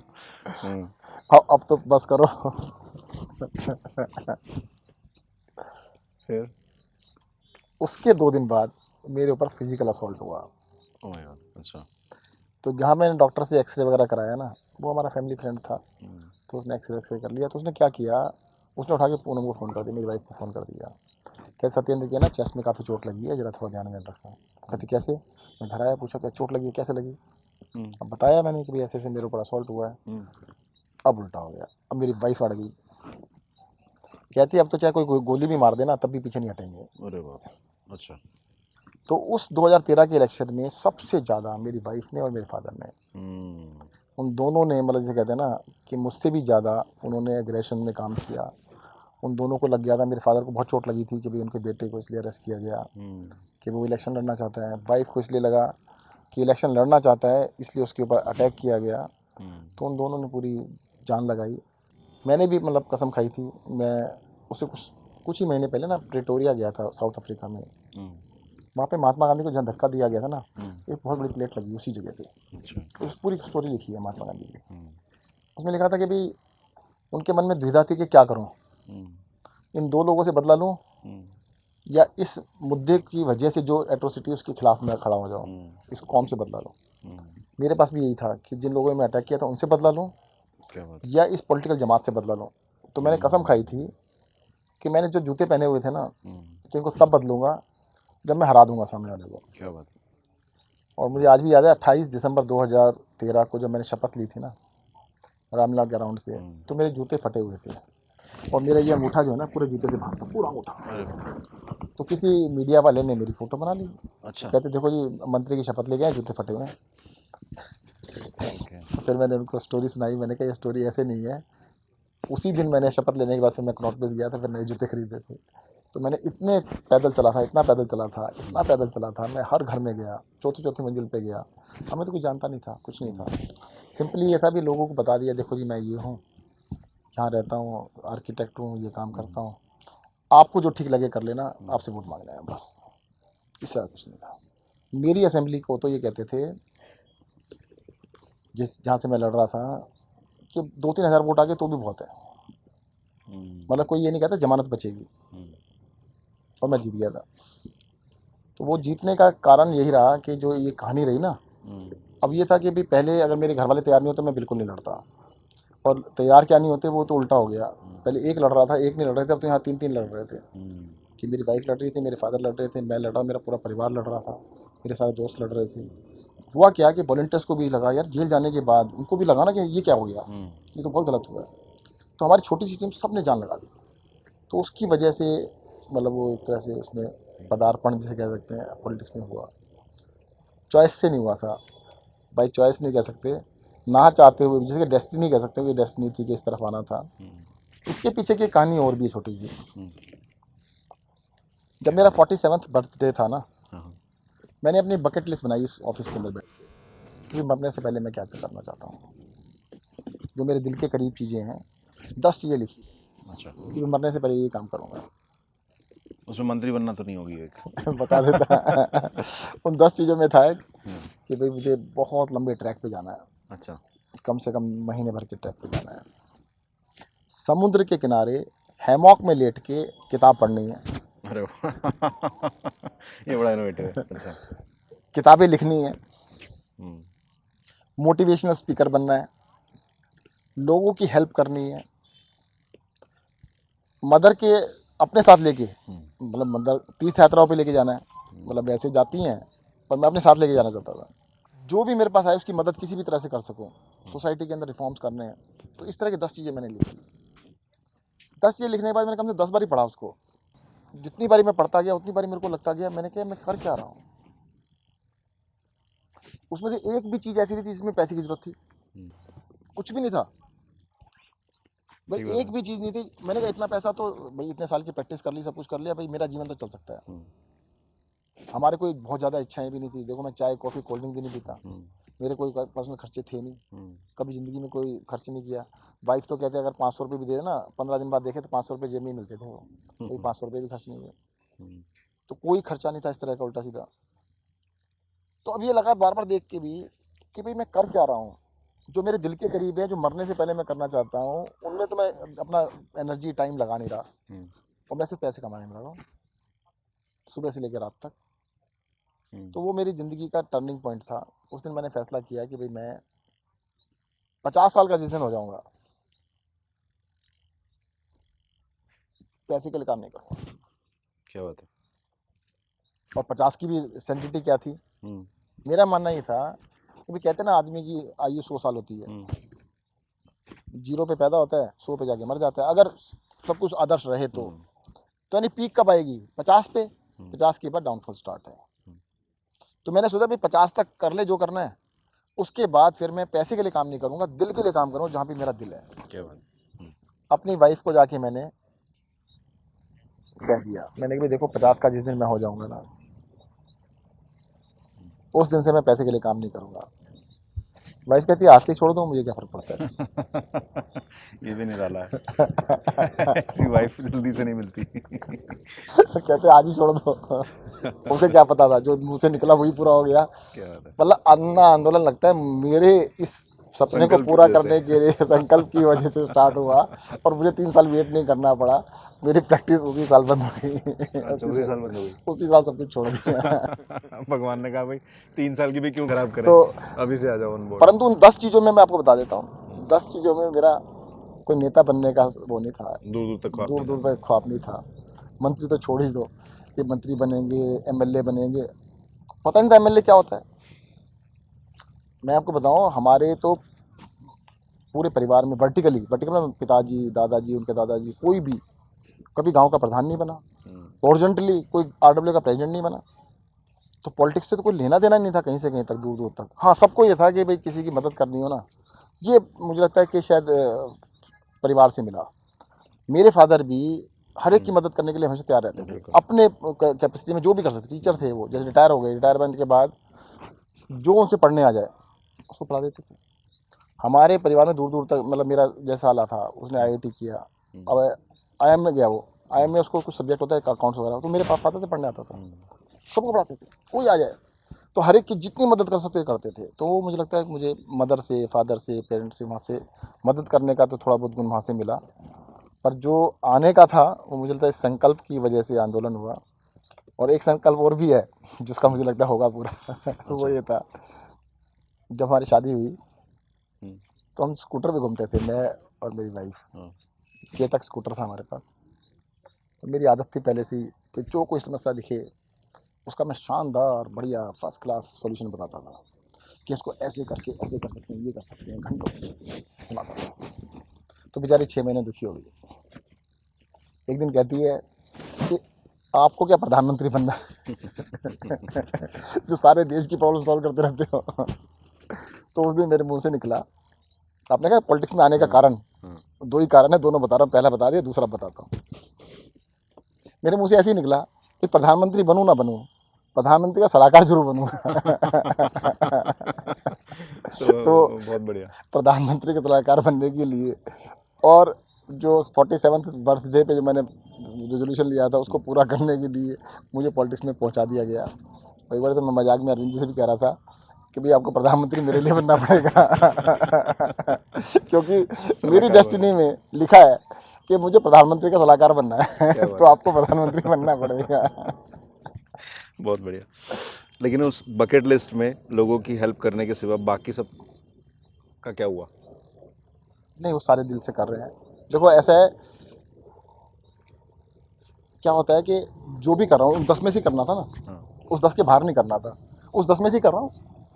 आज देखो घूमना जाना था आपको, उसका क्या होगा? वो रह गया, फिर कभी मौका मिल जाएगा। पर मैं कह रहा हूँ 10 से बाहर तो नहीं हूँ ना। ठीक बात। आज मैंने कहा था कि भाई मैं 50 के बाद पैसे कमाऊंगा, कमाने के लिए काम नहीं करूंगा, मैं पब्लिक सर्विस के लिए काम करूँ, जो दिल के करीब उसके लिए काम करूँ, कर रहा हूँ मैं दिल के करीब है। तो मेरी वाइफ ने कहा था ना कि भाई इसको मज़ा आ रहा है, I am enjoying my work, मुझे मज़ा आ रहा है कि जो कर रहा हूँ उसके अंदर आनंद आ रहा है। जो मैं, मुझे लगता है इसके लिए मैं शायद शुरू से तैयार हो रहा था, या जो भी हो रहा था कि बहुत बड़े स्केल पे। देखो हमारे यहाँ ना एक बचपन से सिखाया जाता है छोटा सोचो, मैं उल्टा सोचता था, बड़ा सोचो, तो आसमान इतना बड़ा है, इतना बड़ा क्यों नहीं सोचो, तो आसमान जितना बड़ा सोचो। कई बार ये कहावत है कि कभी एक दिन ऐसा भी होता है कि जिस दिन आपकी सारी इच्छाएं पूरी हो जाती हैं। भाई आपने कहा मुझे 100 मिले, तो हो सकता है 100 मिल जाए। आपने 10,000 सोचा, 10,000 मिल जाते। या ये भी हो सकता है कि जितना आपने सोचा उसका आधा मिलेगा। आपने सोचा तो 50 मिलेगा, 10,000 सोचा तो 5,000 मिलेगा। तो ज़्यादा सोच लो यार, बड़ा सोच लो। मैंने कहा मैं 1,000 मोहल्ला के लिए बनाऊंगा। 500 बन पाए ना पहली टर्म में, आधे ही बनने थे। मैं कहता 100 बनाऊंगा, 50 ही बनते। मैं कहता 10 बनाऊंगा तो 5 ही बनते। तो मैंने 1,000 का 500 तो बने, बाकी अब बना दूंगा। तो इसलिए बड़ा सोचने में कभी संकोच नहीं करना चाहिए। और मेरा अपना ये मानना है कि देखो सोचने से ही सब कुछ होता है। अक्सर लोग ये सोचते हैं कि करने से सब कुछ होता है। सोचोगे नहीं तो करोगे कैसे? वट वृक्ष जो होता है ना, वट बड़ का जो पेड़ होता है, उसका बीज इतना छोटा सा दिखता भी नहीं, जरा सा बीज होता है। तो सोच है ना, उस जमीन में दबा दो, इतना बड़ा हो। ऐसे ही आपकी जो सोच है ना, इतना बड़ा विशाल सब कुछ बरगद का पेड़ बन सकती है, वो आपकी सोच से स्टार्ट होता है। एक फेमस सेइंग है, leaders don't do different things, they do things differently. आपसे बात करते हुए मुझे याद आ रहा था। लेकिन इन सब चीज़ों के बीच में ये एनफोर्समेंट एजेंसीज ने आपको बहुत बहुत दिनों तक परेशान रखा, वो समय कैसा गया आपके लिए? मेरा ना देखो ये मानना है, मैंने इस जीवन में हम्म, ऐसा कुछ नहीं किया, ना ही एस्पायर किया, करने की बात तो छोड़ो, एस्पायर भी नहीं किया कि मैं मंत्री बनूं। मैं बन गया। हम्म, ना कभी एस्पायर किया, ना कोई ऐसे कर्म किए, हम्म, बन गया। और मैंने इस ज़िंदगी में ऐसा भी कुछ नहीं किया कि मेरे पास सीबीआई की रेड पड़े, मेरे पास ईडी की रेड पड़े, या ऐसा कुछ करें। तो इसका मतलब ये तो हो सकता है पहले पिछले पूर्व भव के कर्म भी हो सकते हैं ना, पहले भव के। तो इस भव के कर्म तो नहीं है। हम्म, तो पिछले पिछले जन्म के कुछ किए होंगे, वो सामने आ रहे होंगे। दूसरा एक और ये भी आता है, जब तुम कुछ अच्छा करते हो ना, तो ये तो स्टैंप है कि आप अच्छा कर रहे हो। हम्म, तो वो ऑफिशियल स्टैंप लगा रहे हैं कि भाई सत्येंद्र जैन कुछ कर रहा है, इसलिए इसके पीछे पड़ जाओ, बिल्कुल ठीक है। पड़े रहो। डर उससे है, खौफ उससे है उनके अंदर। नहीं, ऐसी बात नहीं है, बहुत सारे लोग मेरी बड़ी इज्जत भी करते हैं। अच्छा, बहुत बहुत विपक्षी इज्जत पार्टी में भी? देखो, पर्सनल लेवल पे बहुत लोग करते हैं, परंतु कहते हैं पॉलिटिक्स है जी, क्या करें, करना पड़ सकता है। तो जहाँ तक ये रेड वेड की बात है या जांच की बात है, मुझे याद आ रहा है एक बार मैंने सीबीआई में मेरी क्वेश्चनिंग हो रही थी, हम्म, तो मैंने कहा भाई देखो, जितने केस मेरे ऊपर बनाए हैं, हम्म, जितनी मेहनत मेरे ऊपर कर रहे हो, इतनी दाऊद इब्राहिम पे कर लेते, सरेंडर कर देता वो। ठीक बात है। कहते क्या करे जी, नौकरी है हमारी तो। उनके अंदर भी एक इंसान होगा, उन्हें दिखता तो सब कुछ है। देखो ऐसा था, मैं बताऊं, एक बारी ना, वो तो नाम तो मैं जानता भी नहीं वैसे, हम्म, कोई ऑफिसर था, हम्म, कि जो होते हैं जो आपकी जासूसी करते हैं। हम्म, अब हमारी पब्लिक हियरिंग होती है सुबह हम्म, सुबह, जनता से मिलते हैं, अभी कोरोना की वजह से बंद है, हम्म, वैसे पहले होती थी। तो एक बार वो आए, उनके जूतों से मैंने उसे पहचाने में पुलिस वाले हैं, तो हम्म, अपनी मदर का इलाज के लिए आए थे कि सर मेरी मदर है, इलाज करा रहे हैं। मैंने ठीक है, करा। मैंने कहा आप किसकी जासूसी कर रहे हो? आपने सीधा पूछ लिया? अच्छा। मैं जूतों से पता लग गया पुलिस वाला है। हाँ। कहने नहीं, मैंने कहा किसको बता रहे हो आप, उनके जूते अलग ही होते हैं पुलिस वालों के। हम्म, मैंने कहा, बताओ तो सही। कहता आप ही की कर रहे हैं। अच्छा। मैंने क्या मिला? कहते जहाँ पैदा हुए थे ना, उसने बताया, जिस गांव में, जिस घर में और जिस हवेली में पैदा हुए थे, वहां तक चले गए। मैंने अच्छा बताओ क्या नक्शा है? कहते सेंटर में एक कोर्टयार्ड है, ऐसे कमरे बने हुए नक्शा तक पता था उसको? हैं। देखिए आए। अरे बाप रे। कहते वहां तक हुआ है हम, आपके जितने रिश्तेदार हैं, मतलब गांव से पैदा, मैं पैदा ही गांव में, तो हम्म, बागपत डिस्ट्रिक्ट के केठल गांव में मैं पैदा हुआ। हम्म, कहते आपके सारे रिश्तेदारों के पास हुआ है। हम्म, मैंने वहाँ क्यों गए, मेरे को बड़ी क्यूरियोसिटी हुई। हम्म, मैंने ये क्या लॉजिक हुआ, वहाँ चले गए, हम्म, भाई जांच करनी थी यहाँ करते। कहते देखिए सर, ऐसा होता है, जो भी पैसे कमाता है ना, वो पहले अपनी जड़ों को सींचता है, वहाँ पे देखता है, वहाँ पे पैसा भेजता है, ताकि पकड़ में ना आए। सही बात है। कहते किसी ने कुछ नहीं मिला कहीं भी। कहते हमने तो, आप प्रैक्टिस करते थे आर्किटेक्चर की, हाँ, हम शिवा मार्केट में गए, हम मंगोलपुरी गए, हम राजा गार्डन गए, मैंने वहाँ क्यों गए? कहते दुकानदारों से पता कर गया कैसा आदमी है। कहते आपके बारे में सब पता कर लिया। कहते ये आपकी बिल्कुल हमने क्लियर कट रिपोर्ट दी है कि भाई इससे बढ़िया आदमी मिलेगा नहीं। तो मैंने फिर, कहते नहीं देखो पॉलिटिक्स से तंग तो फिर भी करेंगे, छोड़ेंगे तो नहीं। तो उसके बाद दूसरी तरफ स्टार्ट।